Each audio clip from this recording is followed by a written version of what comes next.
This was a pretty big event for us. So this slide deck was, this is the actual Snohomish County Prosecutor's Office approved slide deck there. So the first little bit is the kind of the county response, and then I'll have some more specific ham stuff. But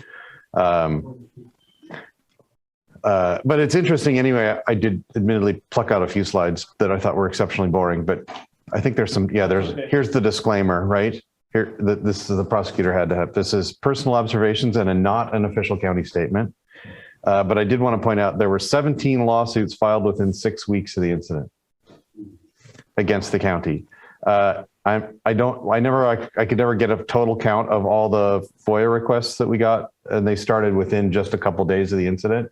So while we're still responding, we also have to deal with public disclosure stuff that's happening in real time. And of course, there's a clock on that stuff. We can't just like wait until it's done. There's a response time frame. So we don't get to stop and just like, we'll do that later. So the first lesson we learned is that you document everything. If you think you have enough paper and documentation, you don't, because the lawyers want absolutely, they really want everything. So here's what happened. This is a Saturday morning, March 22nd, 2014. There was a landslide that happened on the North Fork of the Stillaguamish River, just about 3 miles east of Oso on Highway 530. It says it devastated the Steelhaven community. It's buried. The whole community is buried under up to 75 feet of what was hillside. It completely covered Highway 520, which was actually, or 530, sorry, Highway 530, which was already elevated. So when I first heard people say that, oh yeah, no, the debris is all the way across 530, I'm like, that's not possible, because it's elevated out of the floodplain, like quite a ways. And it's under like up to 20 feet of debris that came off this hillside. In fact, I just drove back there yesterday. There's actually, that whole area was just a bunch of big chunks of clay and clumps of clay and sand. But now there's actually alder trees and some fir trees that are growing up in there. So it's a little unfortunate because they didn't leave a space open you can still see the scarp, because the trees aren't tall enough to obscure the scarp. But it won't be very many years longer before you won't be able to see it. It'll be obscured by the trees that have grown over the debris. So if you haven't seen it, there is an actual area there, a memorial space and stuff that you can pull off the road. And I would recommend going to take a look at it for yourself so you can see this huge chunk of hillside that is now in the valley floor. What's sobering with me was when you can still see some of the buildings that were left. Yeah, because that was one year we went up a year afterwards. Right. Yeah, they've actually cleaned all that stuff up. They hired some companies and cleaned it all up, and it was impressive. Hey, Scott, we were at Common Academy when you guys got to work, right? Yes, it happened actually the weekend of Common Academy. Yeah, so when I first saw that, I mean, I got, there was a landslide in Oso. That happened in 2006 as well, and it blocked the river. It did this. It created a debris dam, which then immediately it just diverted the river, and it went kind of through the neighborhood a little bit. But again, when it slumped pretty well. Actually, it came out several hundred feet away from the hillside, and I mean, blocked the river. That's pretty impressive. It's not a tiny little river. It's not a stream, right? It's a good sized river. And so, I mean, all that was very impressive. And when I heard this, I'm like, yeah, we already did that in 2006. And in 2006, they were just installing our 800 megahertz system out that valley, and it hadn't really been deployed yet. And there was a huge dead zone right there. So we went to support communications in 2006 because the police radios didn't work there. So, but of course, by 2014, we had a beautiful 800 megahertz system that covered the whole valley like a blanket. It was really nice. Initially, I completely dismissed, well, as did most people, dismissed what was happening. Literally, the Oso Fire Department, when they got the call, they loaded a bunch of shovels in their trucks and headed out, right? Because they're just going to get this stuff off the road. Right? I mean, how bad can it be? So it turns out 45 homes were impacted, 36 were completely destroyed, and 9 were flooded. Again, because it blocked the river, it started creating a lake behind the landslide. One of the concerns we had right away was, 530 was completely impassable and partially just wiped away. One of the issues we had because of this lake was that at some point water's going to be high enough and there's going to be enough pressure that it's going to break through. And we weren't sure how high that lake was going to get before it finally found a new path through all the debris. And a lot of the debris, there's like huge chunks of stuff, and then a lot of it was like a milkshake. So it wasn't very solid. And the concern from the National Weather Service, the NOAA guys that went up there to take a look at it, were like, it could send, if it doesn't break through within like 48 hours, it's going to build up a bunch of pressure. It's undoubtedly going to break through all at one time. And this huge wall of water is going to shoot down the rest of the valley and wipe out everybody on the other side of the slide. So it's going to flood the people to the east, and it's going to, slowly flood to the east, and then it's going to quickly flood to the west. It'll be a big flash flood running down that valley floor, which is fairly narrow. So there were 14 survivors that were airlifted out within hours of the disaster. So it just so happened it was a Saturday morning. Saturday is our aviation crew drill day. So they were fully staffed. Both helicopters were actually in the air when the call came, and they both diverted over there, and they immediately started rescues. And so they were the ones that finally saw, you couldn't see across this thing. So they were the ones that finally, from the air, they could realize exactly what it was that had happened. And people on the ground were, just seeing a few hundred yards across this stuff and never really understood what was happening. So 43 victims were reported as missing, and all were found and identified. So this was 43 victims. This was after several weeks. It turns out identifying people that are missing is difficult. And what we got were lots of people calling in missing persons reports, but it was oftentimes about the same person, but they had a slightly, one's a pet name and one's a legal name, and so we had multiple reports of the same people. Let's see if it's on here. The phone lines, all the internet connectivity and telephone lines and all that stuff to Darrington were cut. So initially, virtually the entire town of Darrington was reported as missing because nobody could get a hold of them. So at one point, the media kept asking us, well, how many people are missing? And we're like, the numbers we had were like 1,400, but that's not possible. There aren't 1,400 people, within miles of there, right? So, that number never got released because it's ridiculous, right? But it took us a really long time to figure out those 43. And of course, hundreds of responders and community members are still dealing with it. The Parks Department, there's a long-term plan for that space. The county bought out all that land with the help of some federal grant funds. So now the county owns all that land. So here's some pictures, before and after pictures on the left. So you can see, see the area that's the light green area on the left.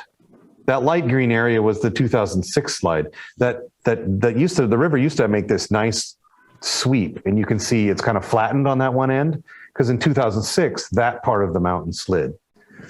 So that's what I was anticipating when I heard, oh, there's a slide in Oso in the steelhead community. It's like, yeah, we already did that. But from the air, it's hard to tell, but it obviously went much further back this time. The difference is that the hill goes up, right? So not only is it further back, but it's much, much higher. So there's a huge amount of material in that additional space.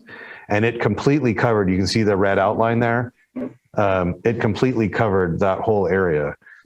So the other interesting thing is on the kind of along the bottom edge of the picture that runs east-west, those are high tension power lines, a big power line easement. That's actually on the other side of the valley. That's uphill. It's not on the valley floor. That is uphill on the other side of the valley. So that thing slid all the way across the valley and sloshed around like a big, bowl of Jello.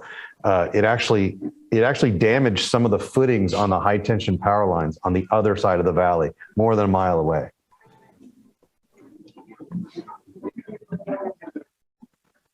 So here's a close-up view of, you can see where, you know, it came across and blocked the river, and then it started to form a lake. So what was kind of funny, of course, the guys from Darrington responded, you know, from the east side there. They're heading west. They get there to the area of the slide, and you know, they set up an incident command. They park all their equipment and all that stuff. Well, it doesn't take more than a couple of hours before, hey, water's coming this way. So then they all get back in their trucks and they drive like a mile down the road, set up a new incident command post, because all the trucks were getting ready to get flooded. So there's a bunch of work. Army Corps of Engineers came in. We had to, in order for us to even excavate in that area, you know, to look for remains, it had to be dry, right? We had to dry it out. So Army Corps of Engineers built in a big diversion dam, and we got that whole thing ultimately dried out, and they were able to do some work. The last person was found 20 feet down. So you can imagine the stuff's like a milkshake, right? You can't, there's no, until it dries out, you can't dig 20 feet down. How long did that take? Well, we were activated for 37 days, and it was after that. So, and our elected officials kept saying, we're gonna be there until we find every one of them. And the FEMA guys said, you should stop. Say 30%. That's what you're gonna find is 30%. And consider that good. You know, it's like, again, you know, 20 feet down in this stuff, that's a lot of work. But they had some pretty sophisticated modeling that was never really released of, you know, initially the searches were where the houses were, but what was not obvious is they aren't there anymore, right? They got scraped up and they got moved out, and they actually were able to find, you know, debris from houses that they could identify. And then they were able to figure out displacements, directions and distances. And so they were able to figure out initial placements and then where they had been displaced to, so they knew where to look for remains. That was from the modeling and the actual observations on the ground. Yeah, they built these models based on searching in the fields for any kind of, you know, artifacts that they could find, cleaning them off, figuring out who they belonged to, where they started, where they ended up. And then they knew, if we're looking for somebody in that area, you know, if we're looking for somebody from this house, it's probably in this area. And so it was kind of an amazing process. Those maps were never, they were serialized. I think I have a picture of one somewhere, right? But it's like the maps never left the incident area. So, so there were a bunch of incidents here, right? There's a search and rescue. There's a flooding thing going on. I mean, more houses were flooding that hadn't been damaged by the initial slide. It's a mass casualty incident, mass fatality issue. The medical examiner's office actually had to set up a facility, some big tents outside their office so they could clean the remains before they brought them in the building, because of course it was basically a big mud ball. Right. And then of course, again, family and media, as soon as they find out that there's been a find, they want to know who it is. Right. It's like, it was a little annoying that the media, I never figured out if they were stupid or they wanted someone to say this out loud. But when I went out there at one point, we were looking at all the damage. In fact, I was standing by this damaged footing for the power line, and somebody said something about, check out that Suburban. And I had seen a ball of metal, and it wasn't much bigger than a refrigerator, but it had the Chevy bow tie on the front of it, right? And I looked at it and we were like, that really is a Suburban, right? But it's now the size of a refrigerator. It's just been rolled and compacted because, you know, it swept down it wasn't just all the mud and everything, but there's trees in there, right? And those trees just chewed up everything. And so you can imagine, like, they weren't finding bodies, right? So we were, you know, And I don't know. I mean, after you looked at that, you're like, holy cow, how are they finding anything out here, right? I mean, after seeing what it could do to a suburban. There's an evacuation that had to happen, obviously, as part of the, getting everybody safe and evacuating people upstream and from the Darrington area, finding places for people that were displaced, because there's only one route into town. It's not necessarily a viable place to stay if you need any kind of medical attention or anything like that, right? You're not going to make any doctor's appointments when you have to drive an extra 3 hours, right, to go around. Infrastructure failure. There was no internet, no phones. Verizon cell phones were the only ones that work because they have a microwave backhaul, but all the wire lines were cut. And of course, missing persons, that was a huge problem. Especially now, it turns out we hadn't really thought about the whole HIPAA thing. You can't just call the hospital and say, hey, have you seen these people? You are not going to get an answer. So even for us, for the sheriff's office or whoever, it's not, they don't release that information to anybody. So narrowing that down, of course, mental health, you have a bunch of people who lost everything, right? I mean, their entire homes are shattered and covered in mud, their whole lives. Lots of volunteers in Darrington. Darrington was funny because those guys just get to work. And the whole town basically turned out. So the fire department's volunteer fire department, they rolled all right away. This seems weird, but anyway, the women basically cooked meals, brought all this food like a big potluck, set up tables in the empty, the vehicles are all gone, right? So the apparatus bays are empty. They set up all this big buffet and brought all this food. And it's super impressive for me to see the way the community pulled together. Loggers rolled out there, and they just, for them, it's kind of every day at work, right? Like up in the mud and the hills and the trees and debris and all that stuff. They're out there looking. Anyway, and then donation management was a huge deal. And then they also had to, even the other piece I think that's kind of missing from this is there was an effort to actually find anybody, personal belongings that they found out there that could be recovered. There was a whole group of volunteers that just cleaned that stuff and made it available again. So. Can you speak to is this urban legend or did it really happen? At one point in there, the feds told was it the Oso fire chief that you're not going to do this, and he said, "Listen, these volunteers, this is their job." You talk to the loggers.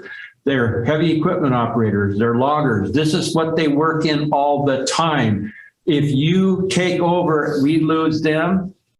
That's not going to work. Yeah, well, so FEMA doesn't have any authority on the ground, right? Because they're a support organization. So they're certainly, they do pay for things. So that's, one of the things that had to happen, I started to mention this, but all the guys from Darrington ran out there pretty much right away, right? And of course, for us, they have, there's huge liability. There's no, we have to get these guys, registered as volunteers. And, there's one sheriff's deputy that says, no, you can't do that, right? And of course, that's ridiculous because, he knew they're going to go anyway, right? So they did a really good job very, very quickly of organizing into teams. So they had firefighters working with volunteers side by side.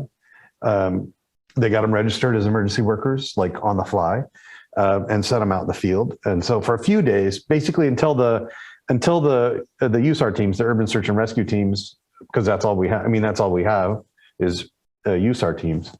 Until those guys arrived, that was the effort. It was firefighters and some search and rescue guys and some other guys that had been kind of spontaneously registered as emergency workers. And of course, a lot of those guys have equipment, right? Like real equipment, not just chainsaws, but they show up with dozers and backhoes and all this stuff because it's Darrington, right? How can you live without a backhoe and a loader, right? They load that stuff up on their trailers and roll it to the site, right? And start digging. Anyway, so what we were able to do though eventually was, once FEMA came in, is we were able to actually qualify those guys and actually get them paid as part of the kind of official response. So we kind of, you were able, with a little more time, we were able to check credentials, and yes, they're real loggers and they have real certifications. And we contacted companies to see, because a lot of these guys work for logging companies already. You just call the company and say, hey, do these guys work for you? What do you think? Blah, blah, blah. Yep. Okay. Sign them up. And they have credentials, and boom. And they had to fill out ICS 214 forms like everybody else. Like what they did that day. The backhoe guys were a little annoyed by that because they're just like, we just moved dirt.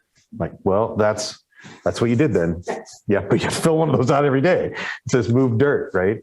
And put it over here, and then you put it over there, and yeah. Anyway, but we were, then we could get them paid as part of the whole incident response. So, it's a remote location with limited roadways. There's the highway, right? You can go. There's no alternate to the highway. It's Highway 530 is the route from Arlington to Darrington, and if you block it, you can't get there. And there's no getting around it any other up in the hills. Nothing. There's no alternate path. How's that changed? No. Still the same. Yeah. Yeah. It's actually narrower now, right? With the big debris field. And then of course the depth and type of the debris is different. I mentioned it's like it's big. It's like big chunky milkshake, right? It's not solid enough to drive on. It's not. You can't put a boat on it because it's too lumpy for that. I mean, there's nothing. We had all kinds of people offering suggestions with like snowshoes and yeah, that's going to work, right? Anyway, it was very difficult to work in. I would think too, as a logger or whomever running a big machine, it would be an emotional impact on when you're digging that dirt. Am I going to bump into somebody? Right. It's got to be in the back of your mind. They were super gentle. So what the backhoe guys were doing is they would work in an area and they would do, lots of people that were there were telling me how like incredibly gentle they were. And they'd scrape out a layer and they'd set it on one side. And then there was a team on the left and a team on the right.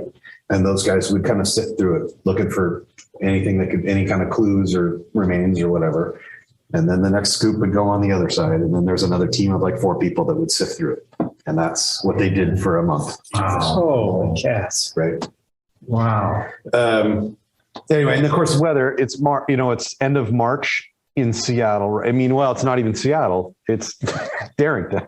So you're back in the mountains, right? It rains, it's cold, it's wet, and then you're in the mud and yeah, it's miserable. And then, of course, the piece that I always thought was annoying is the media had some expectations about, oh, when are we getting? Yeah, we heard, they're monitoring the radio traffic, right? They know there was a fine. They want to know who it is. Like, well, you're not going to know that until tomorrow, maybe. I mean, who knows what they even found, right? It's ridiculous. And people, and they never seemed to be interested in explaining the process. And I think they were hoping somebody else would. It's like, we're not going to describe what types of things we're actually finding, right? Not to a general audience. So, and just so there were a whole bunch of people in the field. So local, county, state, federal, nonprofits, non-government agencies in the community were all in the field. In the EOC, similarly, we had a huge group of people helping us out. And the community itself is a combination of kind of trained staff, untrained folks, contractors, volunteers, families, neighbors, really everybody. So there it is. The field search efforts went for 37 days. We were activated for 37 days. Initially, our initial goal was to find and recover any victims. We were incredibly successful. We literally found everybody. But it was also crazy, just the types of equipment and the resources required to do that, right? There were things that I had no idea there was such thing as an amphibious backhoe, for example. Amphibious backhoe? We had 2 of them. Yeah. Like who even has? Well, the stuff we were dealing with was too thick to navigate and too thick. You can't put a real plow, backhoe in there, right? So yeah, you got to do something. You got to put it. It's like on a dredging some machine. point. Yeah. Right. Yeah. Okay. Yeah. They brought it. They got it in. And like, how do you even get it in there? And anyway, they got it in there. They started digging away with that That's thing. amazing. And of course, so the search was 37 days, and then EOC operations continued for another week before we scaled back to more limited operations. After 37 days, that whole area was turned back over to the State Patrol, and WashDOT, because it's their easement, right? Highway 530. So like, here you go, have at it. Wow. And we had built a bypass road up that power line easement, up and over and across. And that was also an amazing effort. The deal is, if you tell a bunch of loggers we need a road from here to there and we'll take care of the permits, you're going to get a road really fast. It won't be good.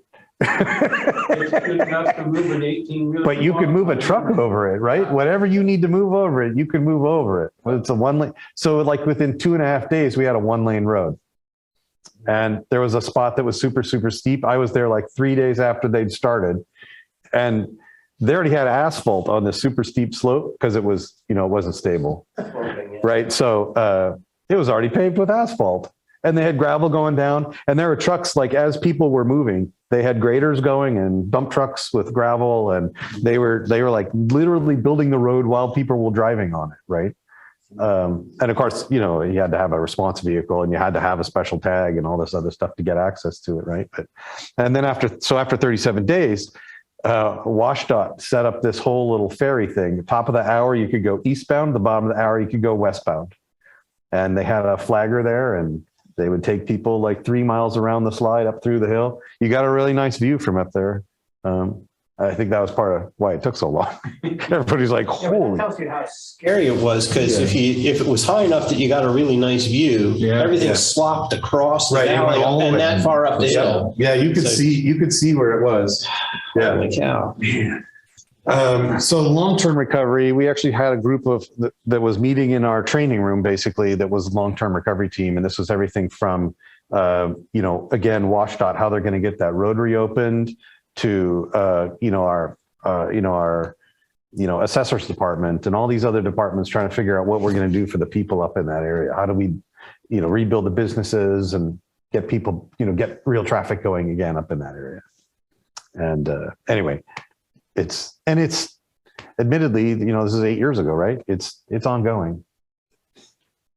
So here's what some of the departments did.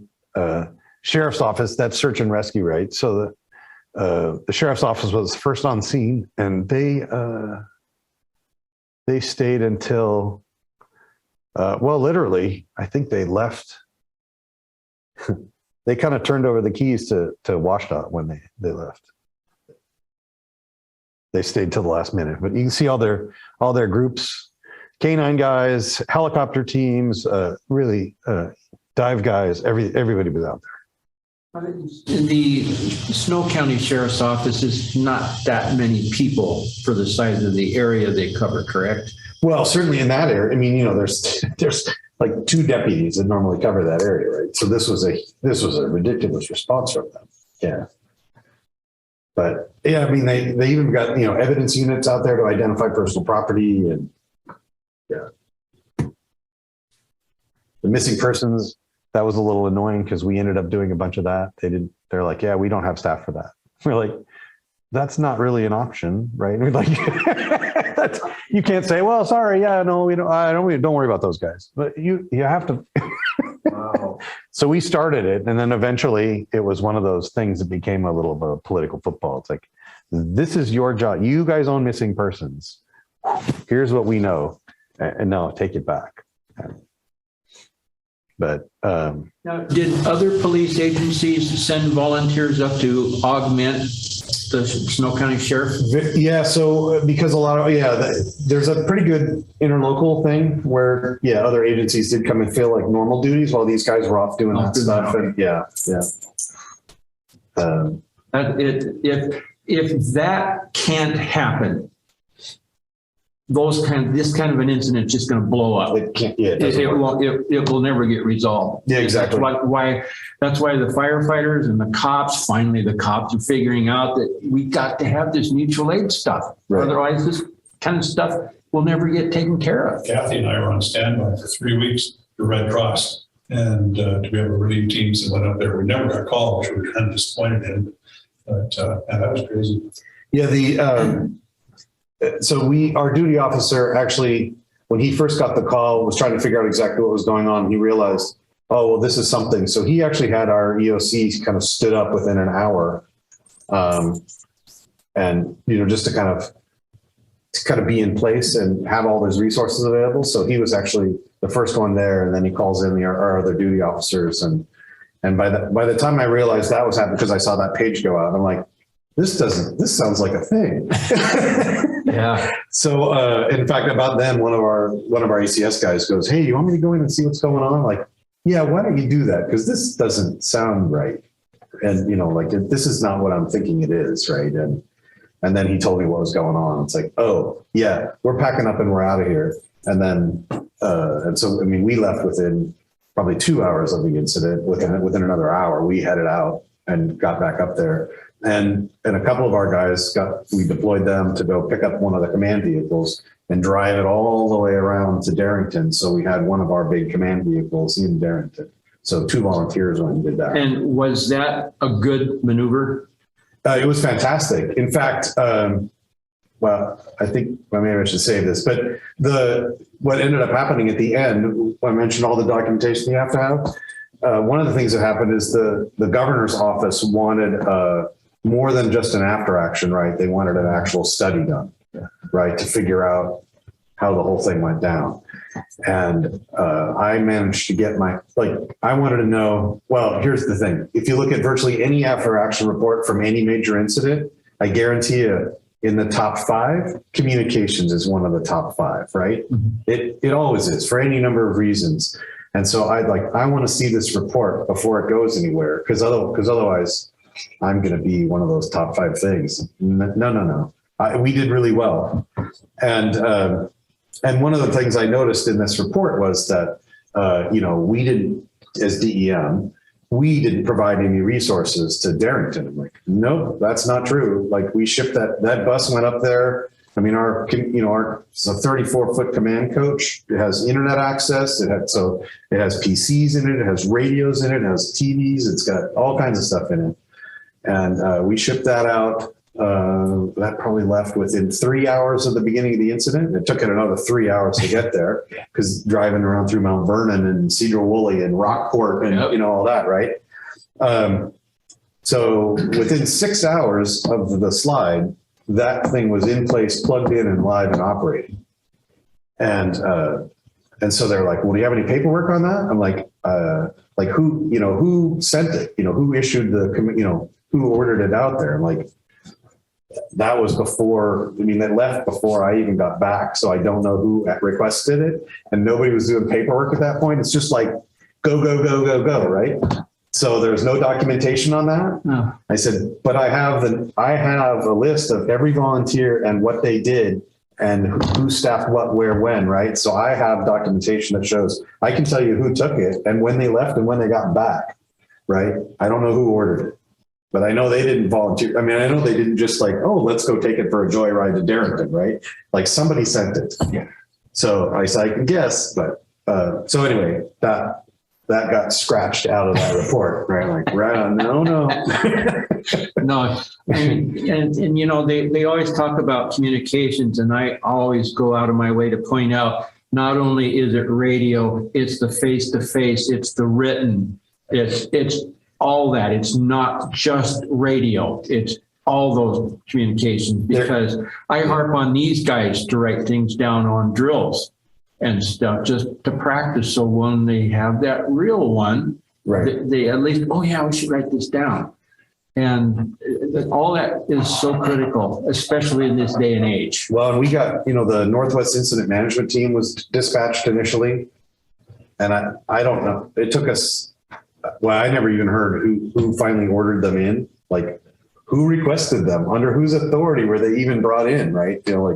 How did they even show up? And there was a lot of things happening all at the same time, and people weren't communicating. But it wasn't for a lack of communications capability. Right. So, like, like, that's not me. If you guys aren't talking, that's not my fault. You can talk, that's me. If you're not talking, that's not me. That's an excellent point. So, so obviously, initially we had to deal with, getting the response guys out there, flooding. We had to we coordinated a bunch of stuff, notification. We actually ordered an evacuation that Saturday night because we didn't know, once it was dark, there's no way to notify people necessarily that this thing's going to break loose, or even know that it's going to break loose and head downstream because it's blackness out there, right? So, we ordered an evacuation of all the downstream areas all the way to Arlington for Saturday night. By Sunday, it was starting to work through, so it wasn't necessary. But anyway.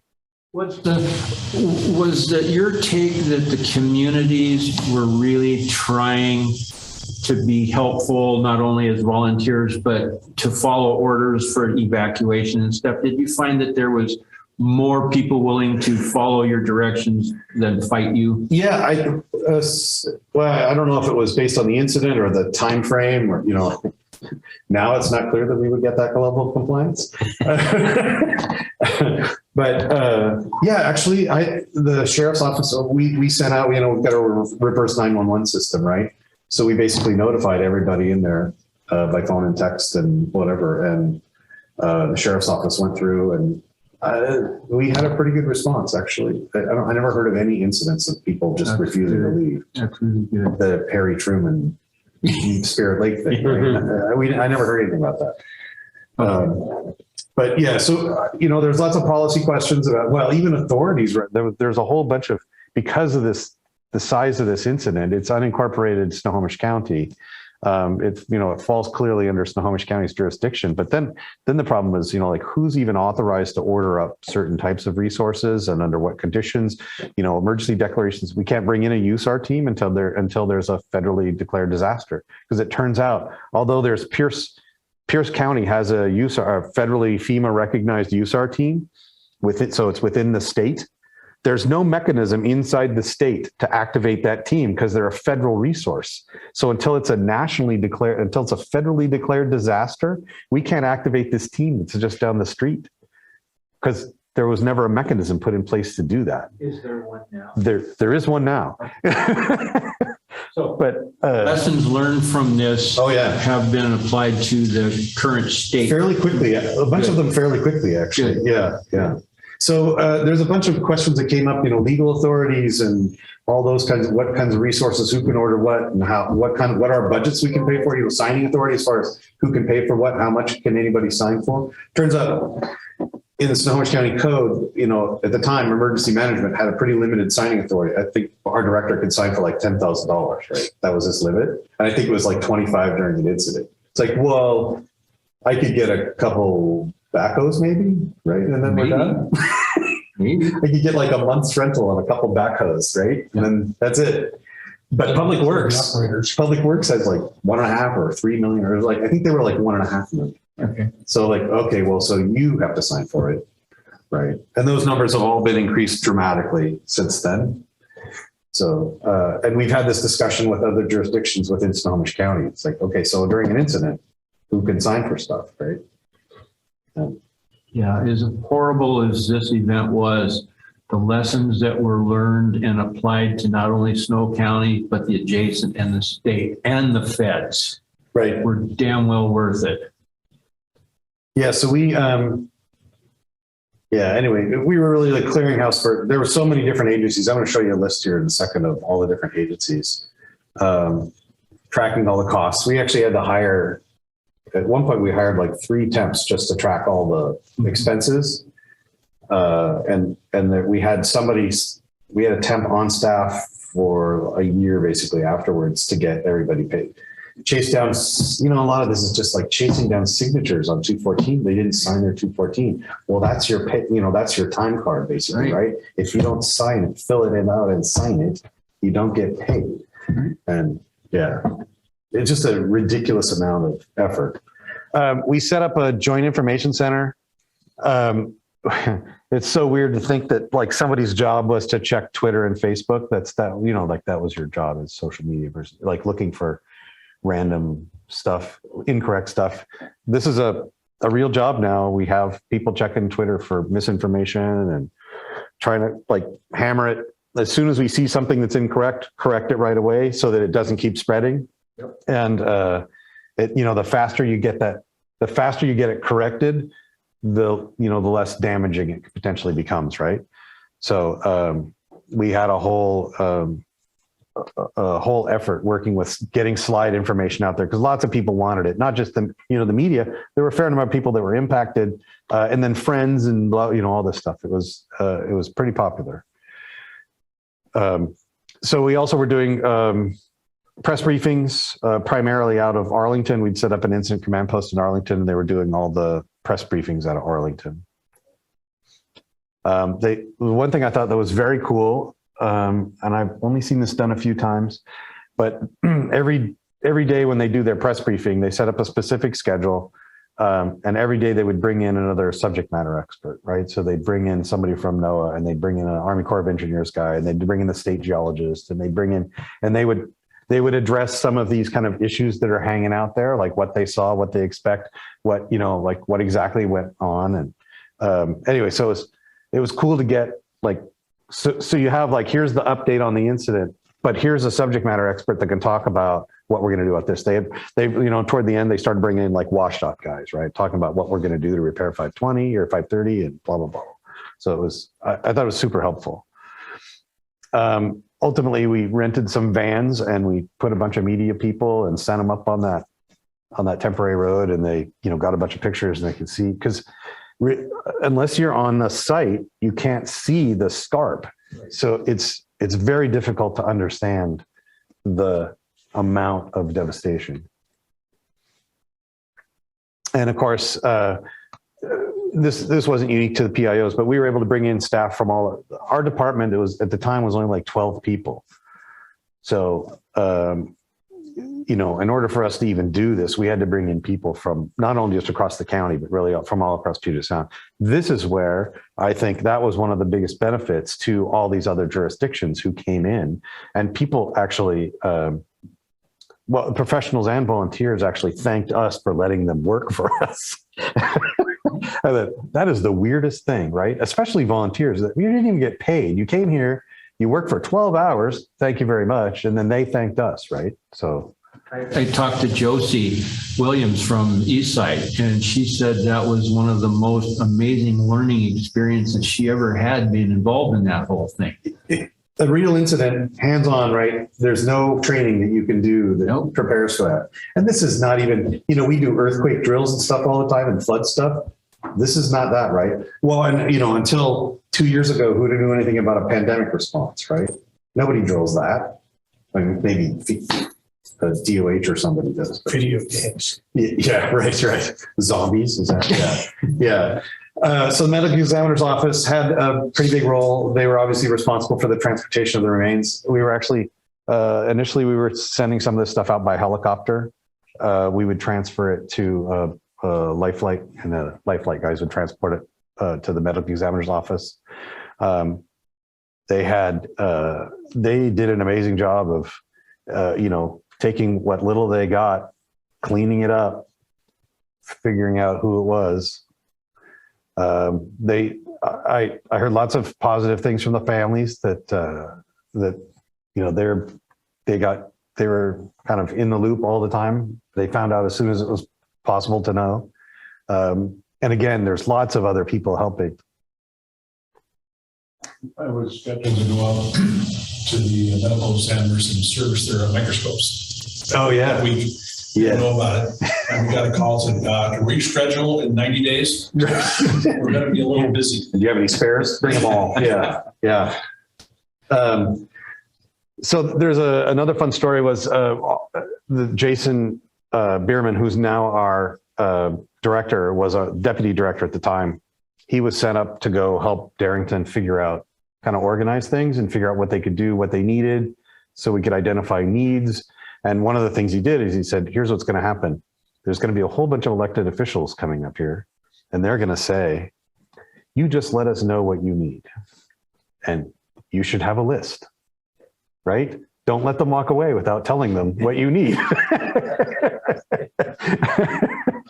And right, yeah, right. So, so one of the problems, of course, is that there was only the one route into Darrington, right? And because it was still early in the season, so the Mountain Loop Highway wasn't opened yet because we don't have real snow blowers. We just have plows on trucks, right? So it has to mostly melt, and then they go scrape it off, and then they fill in potholes, and then they reopen the road. And so, you know, one of the deals was if we could get a snow blower, we could go in a couple days and we could get that route open. And the nearest snow blower was up on Stevens Pass.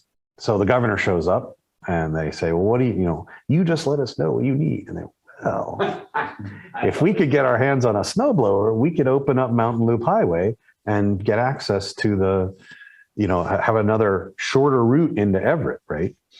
And so the governor actually like got the transportation director on the phone, WashDOT, and they had a little chat, and she's like, well, but there's only one, and it's at Stevens Pass, and if we divert it and something, we get snow at Stevens Pass, we can't clear it because that's all there is. And he goes, well, let me know what you can figure out. He goes, we'll call her back in 4 hours and see if she's, like, we're going to get the blower. So they did. They brought it down, and took them 2.5 days of scraping and blowing and all that stuff. They opened that route up in 2.5 days. It normally wouldn't have opened for more than a month. So anyway, they also, Public Works was also instrumental in kind of making that, the diversion road happen, the temporary road. They actually secured easement rights and all that stuff across private property to get up to the other easement and get all the way around, and built, kind of facilitated all that happening. And of course, they're also watching the slope stability, and then coordinated all the debris removal from the site. And then, they're helping with there was a trail, the White Horse Trail went along the river there. Of course, when the river went away, trail went away, and it's now back in place and all that stuff. It belongs to Parks Department. Human Services created a team of what they called navigators that were helping people get connected to services. So people that were displaced, instead of just trying to like randomly search the web to figure out what services were available from the county, from the state, from FEMA, blah, blah, blah. We brought in a team of navigators from our Human Services Department, and they figured out what services were available and what people needed. And that was also a huge win. That was a model that's being used now. And of course, mental health people, and here's critical incident stress management. One of the things that was actually useful for us is they brought in, there's a group called Green Cross. I don't know if you've ever heard of them, but they have a bunch of dogs, and the dogs are pretty cool. They're little service dogs, and they have the ability to know when you're stressed out. I mean, they really do. They come into a room and they go straight to the people that are looking stressed out. And they'll come up here, and of course, you get focused on something, and you start getting frustrated, stressed out, upset, blah, blah, blah.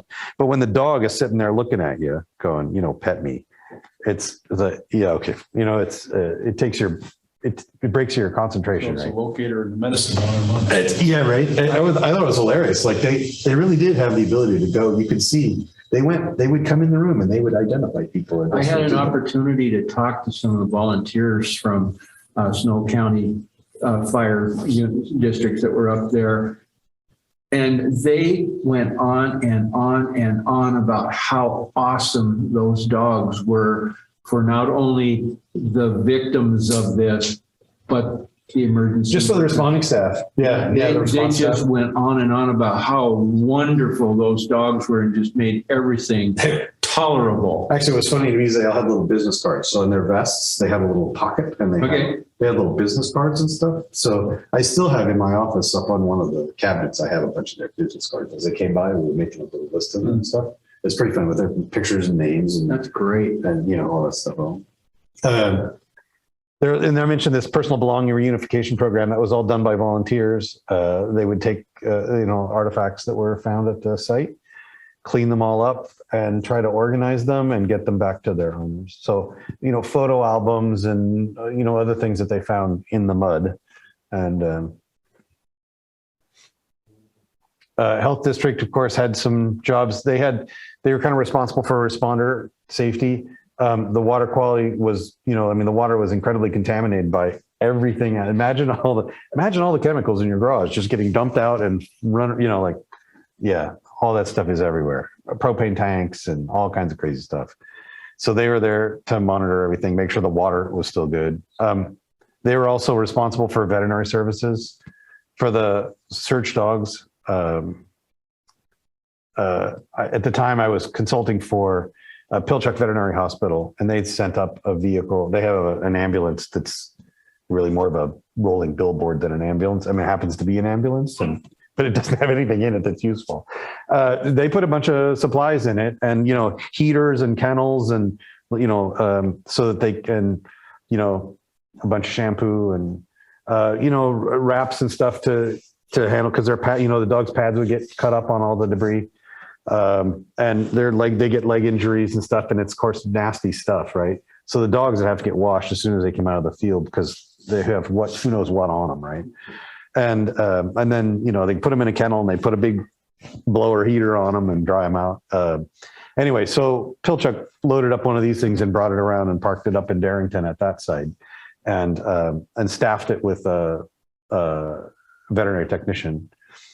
And apparently, I didn't realize the state has a veterinarian, and the state veterinarian required, he let us know that we have to have a veterinarian on staff, there. And of course they called around, our logistics guys called around, to find somebody.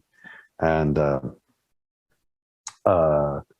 in the meantime, I walked up and they're all having this discussion about how they're going to find a doctor that's going to sit out there in the middle of nowhere and look at these dogs as they're coming out of the field and check them all out and treat any injuries, right? And I needed, at the time, I mentioned that we'd send a command vehicle up. Well, the generator was well beyond its service interval, right? And the whole thing needed an oil change, and it can't fail. It had to keep running. So I kept trying to get somebody to go up there and service it. And our public works guys were like, oh no. By the time they leave, the shop here in Everett, and they drive all the way around, and then they spend a couple hours working on it, they're going to come back, and they're going to be in overtime, and they don't want to pay that. Like, what? You want me to I can't bring it back. Somebody's got to go up there and do that. Well, some guy in Darrington shows up and says, hey, I do work on, RVs and stuff. If you need any help, give me a call. So they dropped off a card. They called me up, and I'm like, that's it. We'll call this guy, right? And checked him out, and he's like, yeah, perfect. He's right there. He's willing to do it. We'll order the parts and send whatever it takes, right? Get him in there. So I went to the resourcing guys and said, hey, I need you to get service done on our vehicle. And this guy, here's the guy, just call him up. And they're like, yeah, well, got to fill out a 213 RR, blah, blah, blah. Yeah. Right. Like, okay. And then they're so obsessed with this veterinarian thing. It's like, how about this? You take this card and I will find you a veterinarian. And it turns out that the president or the CEO of Pilchuck Veterinary Hospital was also the president of the Washington State Veterinary Medical Association. So he's got a mailing list of every vet in the state.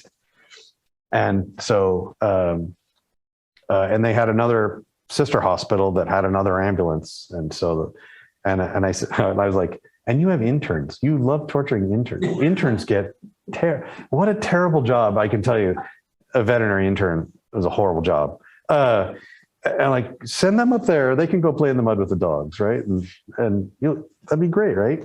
So that's literally what happened. The next day, they took 2 techs and an intern. They loaded up the ambulance from the other hospital and they sent it to the Arlington side because there were 2 divisions. They were attacking it from both sides. And we had one of the women that was a Green Cross person, actually, turns out was an actual veterinarian, a licensed veterinarian. So she's like, well, we're pretty well covered here, so maybe I'll just go do that. like boom, done. So anyway, that was kind of fun. Yeah, repairing septic systems, all kinds of stuff. Well testing. Yeah, so long-term recovery. We had to get 530 back open, deal with displaced residents, debris cleanup, economic development, river management stuff. You can't kill the fishes. And what to do about all the properties that have been destroyed. And then, of course, create some kind of memorial, which is there now.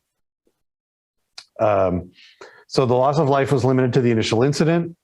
It was impressive. In fact, the governor went up there. Well, he visited our EOC and he went up to the site. And one of the things he mentioned specifically, he was interviewed by Cairo right after that, and he mentioned specifically this.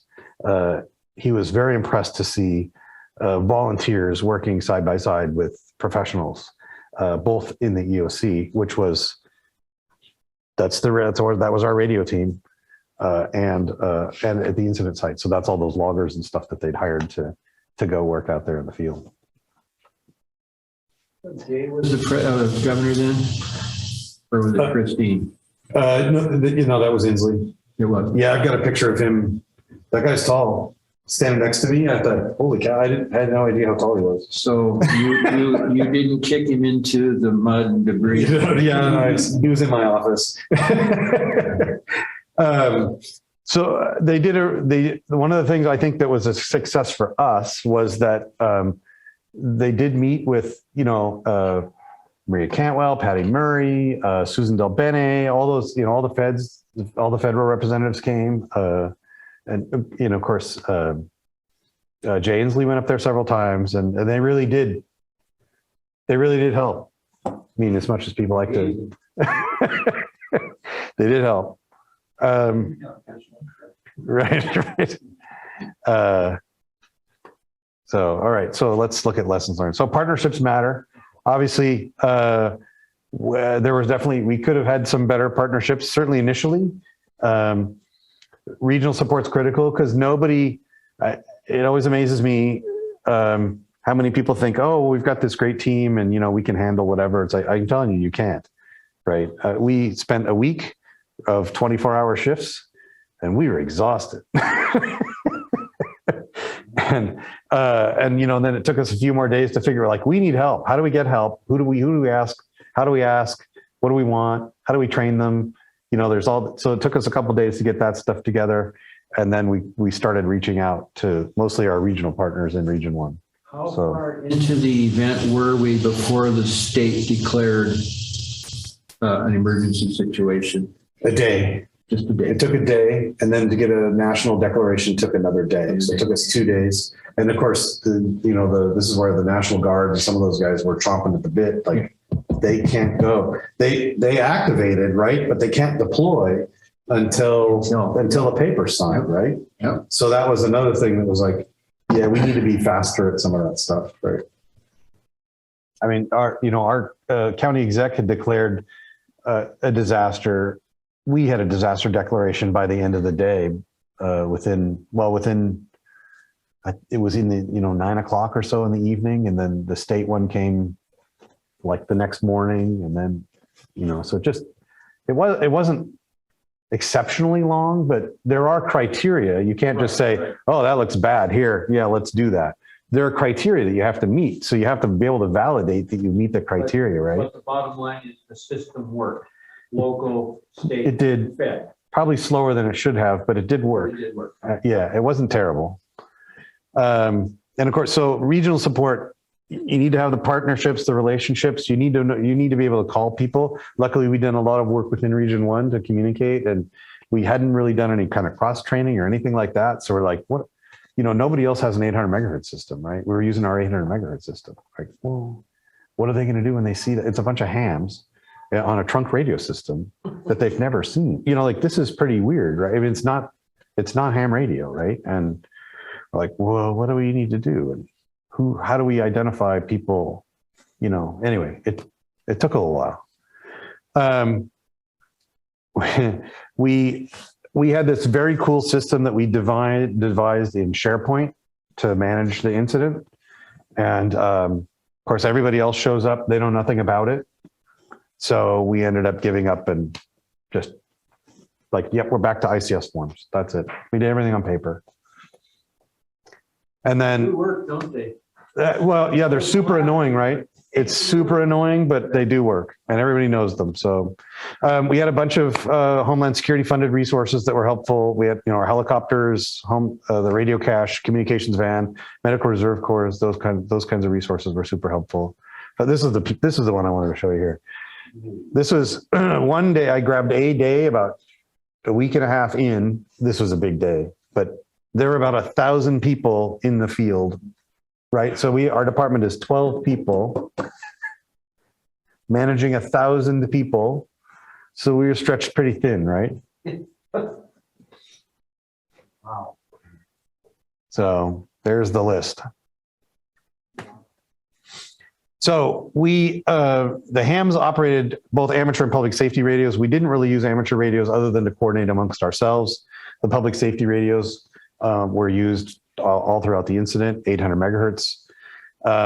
We didn't really talk on them much, but what we did do is monitor everything. So because there were the two divisions up in kind of Darrington on either side and Oso on either side of the slide, there was an incident command post in Arlington and then the EOC in Everett. So all the purchases and requests and all that stuff had to get back to Everett. By the time they went from the field to the incident command post back to the EOC, it was already, even that could take 4 to 8 hours, right? From the time the request was made, but we'd hear it on the radio right away. Right. So we were basically listening for remains, found injuries, any requests that were going in, and we would just give our logistics guys a heads up that this is coming. Right. And so they'd start looking. So they look like kings, right? When the request comes in, it's like, oh yeah, let me get that. It's all done. Because they'd already made all the phone calls, found the stuff. It was already like on, it's like sitting on a truck waiting to say go, right? So that was super helpful. We delivered the command vehicle. We did supplement a bunch of limited channel capacity. Darrington, I mean, it has 800, but it's not normally like a scene of large public safety activity. So there wasn't a lot of capacity in Darrington. There was only 4 channels available on the 800 system. One of our Aries guys actually operated the radios at the Arlington Air Base. Like we had a TFR, temporary flight restrictions around the area, so nobody could fly unless they got in that airspace, unless they got approval from Oli. Amateurs, we fabricated and maintained and delivered equipment to the field units. So sat phones, and we actually made an airband antenna because we realized, oh, I have an airband radio, but I don't have an antenna for it, right? We never bought the antenna. Well, it was going to get installed in the truck, and it was like literally sitting brand new in a box in my back room to go in the SAR vehicle. And I just hadn't gotten around to installing it. So it went to the air base and like, well, shit, now I need an antenna.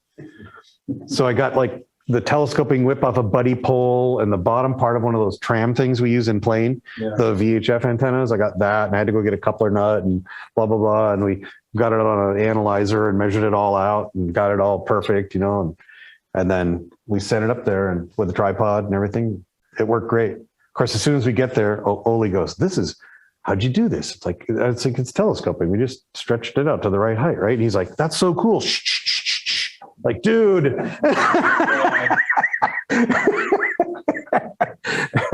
Like, yeah, it's like, okay, now you have to go find a tape measure because it was like 21 and a half inches is how long it needs to be, right? It's like, anyway, I should have taped it. There was an ESCA Races team at the time. They provided some help with the Red Cross shelters, things like that.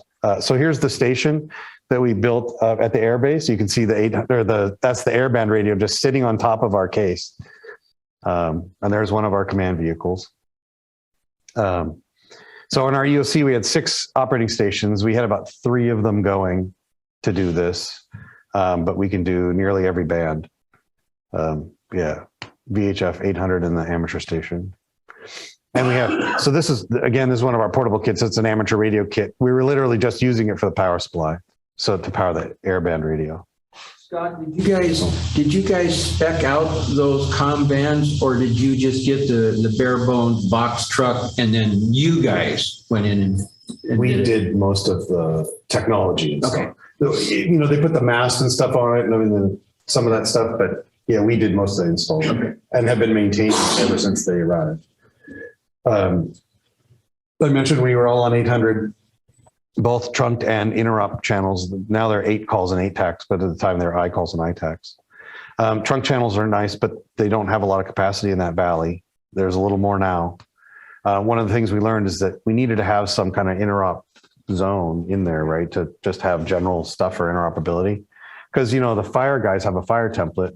The sheriff's office has a law enforcement template. And guess what? They don't have the same talk groups in them. I'm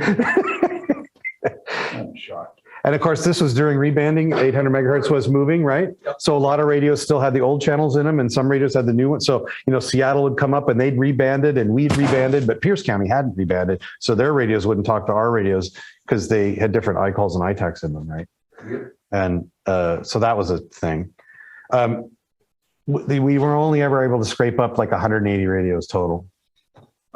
We could never come up with enough to cover all the volunteers.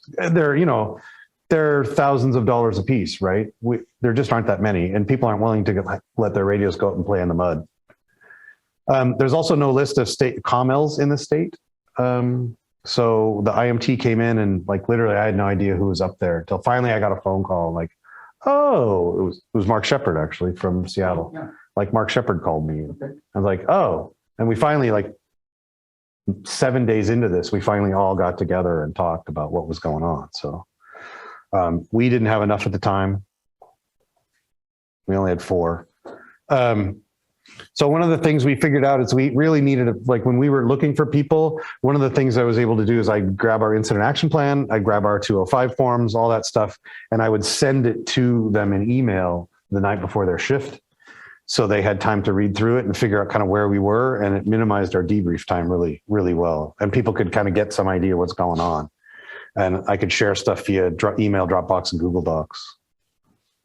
And then, of course, this thing of, when you put out the initial call, don't expect more than like 10% of the people to show up, right? Eventually, you'll get more. At some point, we had about 50% of our people showed up, right? But that's still, I never got a great picture as to why the other 50%, they joined the group and then didn't show up.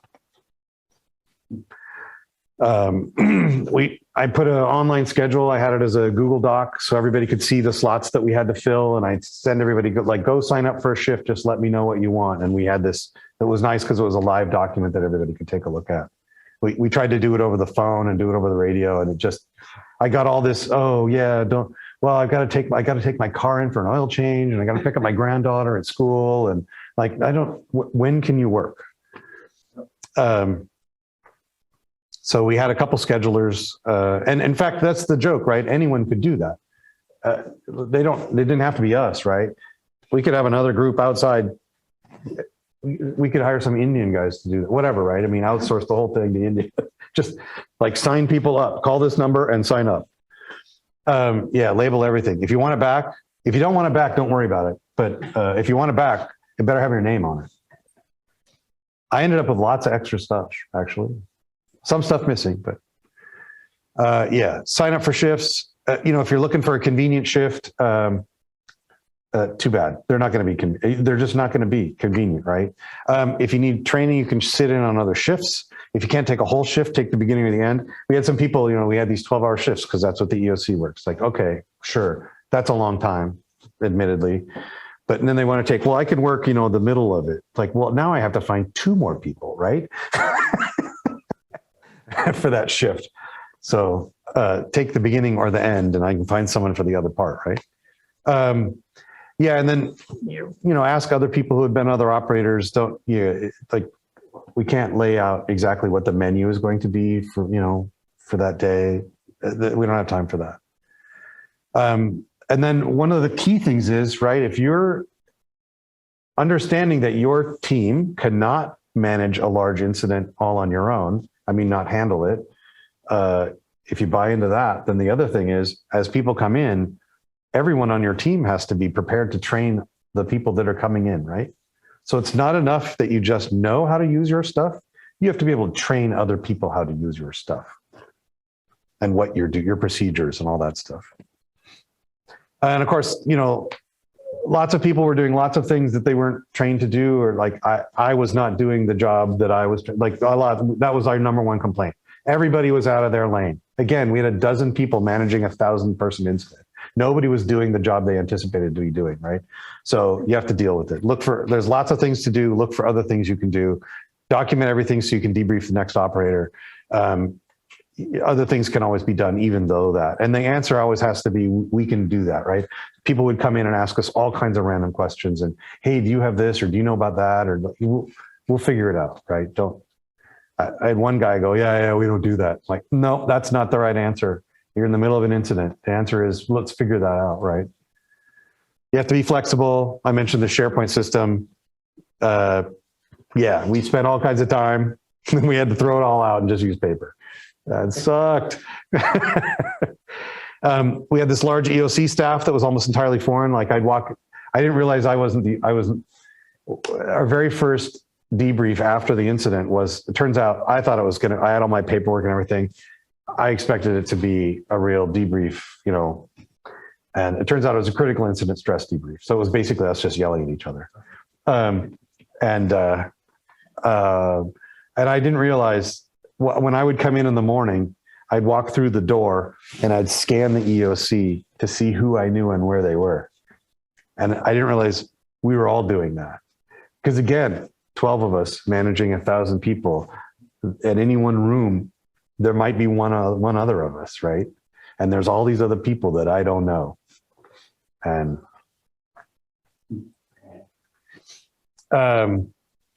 so we normally did a scheduling net. You know, normally like when we do deployments with our comm van for SAR missions, we just say, hey, if you can take a shift, call us and let us know what shift you can take, right? Well, that didn't work. This whole negotiating over the air thing. I spent 20 minutes on the phone with somebody who ultimately didn't sign up for a shift. Like, thanks for wasting 20 minutes of my time, right? I had other things to do. Yeah, so that's when we went to this online thing and like, go sign up for something. Tactical call signs were inconsistent. That was a little problematic because it confused people. We had so many landing zones. I don't know if we had one landing zone or we had 10 or a dozen, because the names kept changing all the time. And I don't know, is this the same? It was Delta yesterday, but it's Skagland today. Is that the same place? Or is it different? Or is it, you know, so if we're trying to deliver something or send somebody somewhere, I don't know what it's called, right? Because they keep changing the names of the stupid landing zones and command posts and things like that. So it's important to maintain some kind of consistency. If you can identify that stuff in advance, that's fantastic, because then everybody knows from the outset what that is and where it is. And then of course, this is watch for signs of stress, fatigue, dehydration. We had really good food. We had, what is it? Sean O'Donnell's. It's a restaurant on 128th there. It's an Irish pub. It turns out they could make a lot of really good food, not just corned beef and cabbage, but they had some really good Asian food. Not so much, but that was a total loser. But everything else was fantastic. Anyway, yeah, make things work, right? Figure out how to solve problems and make stuff work. Yeah, so the first 10 days was 24-hour shifts. And we realized, you know, it's one of those things, well, it turns out, you know, when you have a disaster, nobody schedules the end date. You know, it's just not on the calendar. And you don't know how long it's going to go, right? It could be 3 more days or it could be 3 more weeks and you don't know. So that was a big lesson learned. We just started scheduling out, and for, you know, ultimately I'd scheduled out for like 6 weeks and we used 4.5 of it. And then, yeah, here's how do we recruit and integrate members from other teams? You know, we have this is a weird incident. We have a bunch of weird equipment. And how do we put out a call and get people that are really talented and can sit down go to work, right? We put out a call to the whole Region 1, so that's the 5 counties, Snohomish North to the border, and the Seattle ACS team. Because Mark was actually deployed at the incident command post, he actually suggested that we, like, let me know what you need and I'll put out a call. And so we went, it was weird to me that we got the good ones. Like everybody that showed up was really, there was one exception, I think, that was probably somebody I probably wouldn't ask back if I had a choice. Right. But it wasn't bad enough to like tell them no. Right. But your mileage may vary. I'm just saying. The other thing I found, and I think I've mentioned this in the ACES class, is that a lot of the people that showed up had taken the ACES class. And I don't know if that was because of the class or that those are simply the people that are motivated to take the class were also the ones that were motivated to show up and were well trained. About at the end, I was actually trying to pair up, one of our folks with somebody from out of county. So that actually worked so almost half of the staff was coming from out of the county. And then I mentioned this, right? Many thanked us for letting them participate, which I thought was like, it's so, I don't know what to say about that. I mean, thanks. You're welcome. Yeah. What's the response to that? Obviously we can't thank them enough for all of their support. I think my comment to that is, I think if it was me, for example, I would have gone up there, did whatever needed to be done, but you also learn. You learn all the time. Oh yeah. And so that's, I think, part of the gratitude. We learned all the time, right? I mean, yeah. Yep. 37 days of activation. We found everybody, 37 radio operators total, staffed 160 shifts. We had no communications failures. Both of our command vehicles were deployed into the field. One on the east side, one on the west side, one in Arlington, one in Darrington. We actually still had some infrastructure that was unused that I kept kind of trying to offer up, and they weren't interested. We had some VHF capability that they didn't care about. Would have been awesome, actually. And then we had kind of a tour of, John Lovick, who was our county exec at the time, came in. His wife made really excellent cookies, brought us cookies. And anyway, Governor Inslee came by. And then this really worked. The integration worked really, really well. We had lots of support from local vendors. I tried not to play this card too many times, but I'd call up and they'd say, our plotter went down, right? And we're doing the press briefings, or we're printing all these maps and things to go up there, and the plotter died. I'm like, oh crap. And, we're running around trying to get somebody else to plot stuff for us in a reasonable time frame so we can get it up to Arlington for the press briefing. And so I called up large format company. Anyway, they're the plotter guys. And, they're like, yeah, we're pretty booked out. We can probably get to you in a couple of days. And I'm like, okay, so here's the thing. We're in the middle of this incident, blah, blah, blah. We told them what was going on. And they're like, hang on, let me see what I can do. They sent somebody up. I got a call back in about less than 10 minutes. And somebody was there within an hour and a half. They got it working.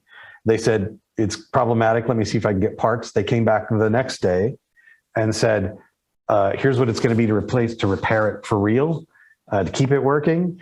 He said, or we can make you a really good deal on another printer. And I was like, it was a really good deal on another printer. And so I went and talked to our finance folks, and they said, I said, don't go anywhere. I'm going to find out right now, and and I said, when can you have it here? We agreed and said, when can you have it here? How about tomorrow at 9? Like, great. So it turned out they showed up at 10, and I called our IT guys, right? So they were ready to integrate it onto the network, like as soon as that thing showed up and was online. So like literally within, the whole thing happened, within just a little over 24 hours, they repaired the printer. We had a new printer, plotter, big old plotter thing. Nice. And Motorola, I was trying to find replacement batteries. It turns out when people have cache radios, they don't maintain the batteries. The batteries that are in the cache are the shit batteries that nobody else wants. And they have no life. So we kept having to send people out with 2 batteries into the field so that one of them probably works, right? And they were trying to weed out all the bad batteries. But people brought 2 batteries. We don't know who brought, because nobody puts their names on batteries, right? So we don't know who brought the crappy batteries and who brought the good batteries. So we had to send everybody back with at least, like what they brought, right? So we had to buy 200 batteries for all these radios. Motorola batteries, $150 a pop. It's like 30 plus we needed more gang chargers, all that capacity, right? So it's like $40,000 worth of stuff. And I'm calling everybody. Nobody has that many batteries, no dealers.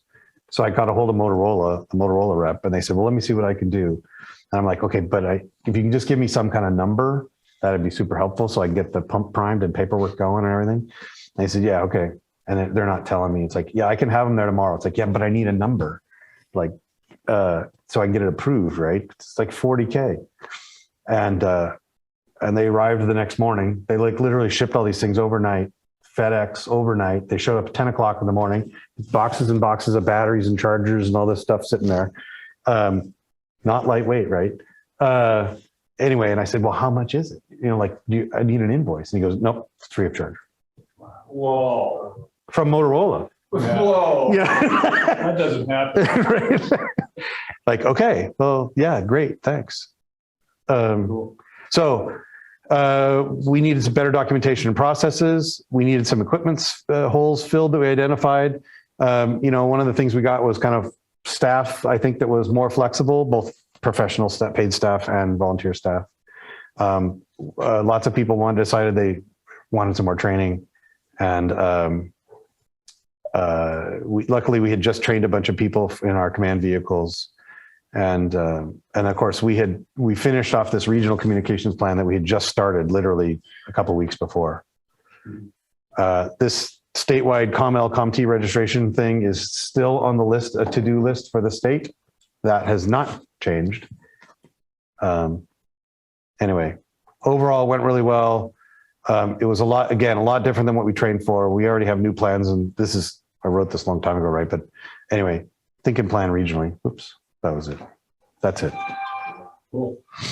Scott, if you were able to say the two biggest, most important things that you learned from this to use in some other kind of event, can you even come close to what two things? Well, I think this bottom one here is a big deal. I understand that if there's a major event, you will not be able to handle it by yourselves. It's not going to happen. I mean, I want to impress upon people that you have to make a partner. You need partners. And you need to be prepared to accept partners and figure out all that means, right? How do you find them? How do you get them here? How do you train them? Where do you put them? You have to put them up in hotels. There's a place for them to stay if they need to stay. There's a lot of things you have to think through, right? And then the other thing for me was really the documentation piece and just be flexible. Those are the three big takeaways for me. Can't have enough documentation. You're not going to be doing what you train. People all the time say, well, that's not the way we train. Yep, that's true. Deal with it. Because we tried it that way and it didn't work. I absolutely understand everything you said because I've seen it in my own career, right? Even just within the county and adjacent fire departments.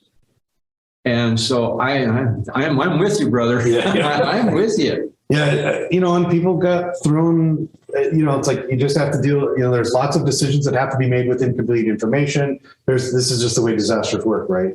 It's always easier after the fact to look back and say, well, this is what we should have done, right? And one of the things we should have done is realize that that there was no scheduled end date, and we should have started planning for relief from the very first day. And instead, we waited until we were already exhausted before we seriously started planning to bring other people in and how we were going to train them and all that. So, and one of the things we did in the Red Cross, they still do, is they tell everybody, be ready to do anything. Right. And if you get deployed, and like I was down in Texas, we asked a couple of people, said, no, we can't do that. We're not trained for that. They said, well, can you do this? No, we don't want to do that. We want to do this. And so they turned around and came back 10 minutes later and gave me airline tickets to go back home. Go home. Yeah. Right. Yep. Yeah, that's what you need. You need people that can do whatever needs to get done. So I couldn't see the chat, but I see there's, I don't know. I'm looking at it here. It's all okay. Stuff. Okay. Scott, this is fascinating, tragic and fascinating at the same time. I have a question. Do we know After the slide started to when it actually crossed the road, how fast that was. 60 miles an hour. Jeez. Wow. Yeah, as it crossed the valley floor, they calculated it at 60 miles an hour. So the people just heard a rumble. They had no time. It's only a mile, right? Yeah. They heard a rumble, and until their house turned to sticks was, seconds. Just minutes. Right? So I would assume there's all sorts of studies that are going on continuously in that area right now, checking, getting all sorts of data from all that stuff.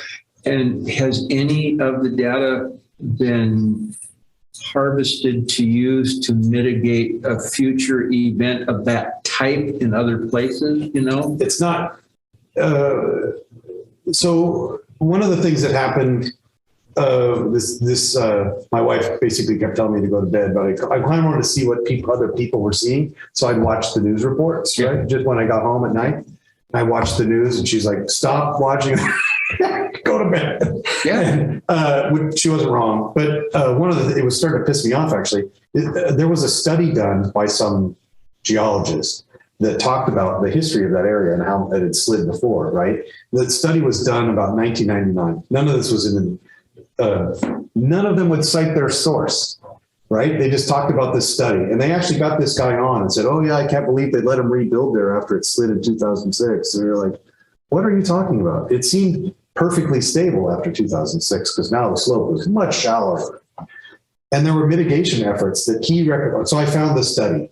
I find that the Seattle Times referenced it. I had a friend who's a geology major, contacted him, blah, blah, blah. I got the study.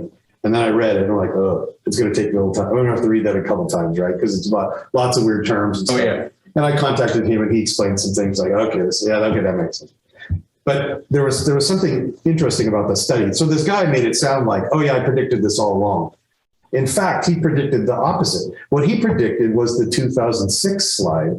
And he specifically, based on, geologic knowledge at the time, he predicted that the maximum runout length of a slide on that same slope was 800 feet based on, height and weight of the material and the friction of the material, blah, blah, blah, right?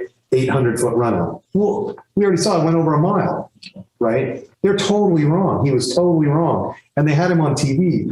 Oh yeah, I told him not to think. You lying sack of shit.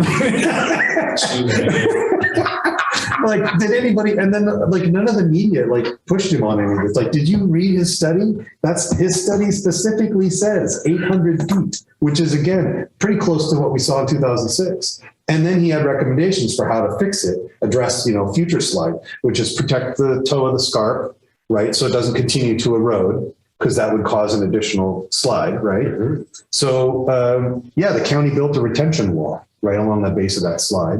There were like 3 mitigation things. And then he mentioned one of them he admitted was impractical, which was to de-water the hillside, like put in pipes, which would then clog and you'd have to go clean them all the time so that they could it was completely impractical. Yeah. And then the other thing was to just simply prepare for, that area is going to slide again and you should prepare for floods. So they changed the zoning in there and they made everybody raise their house like several feet so they could handle next time the river gets shut off and the water starts to back up. But that didn't remotely represent what actually happened. Yeah. And admittedly, there's been a lot of studies in that area because I don't think anyone's adequately explained how it managed to move a mile. How that much material came down and went that far. Was there any local history of that same area sliding? Oh yeah. In centuries before? Yeah. Oh yeah. In his study, his study's fascinating actually, right? It's just wrong. I was thinking that First Nation folks probably had stories about how the river changed directions and courses and stuff in that area. And it was like University of Texas A&M, somebody came and flew a LiDAR drone and remapped the whole area, right? But you can see, these curved scarps. The problem for us is we've got all these damn trees that hide all those geologic features, right? So you can't really see it. But with LiDAR, it looks through the trees and you can actually see these these little curved areas Okay, all down that okay. valley. I mean, that happens all the time, you know, like geologically, Yeah. that happens all the time down there. I mean, it's happened twice while I've been working for DEM, right? That's pretty frequent. Yeah, for sure.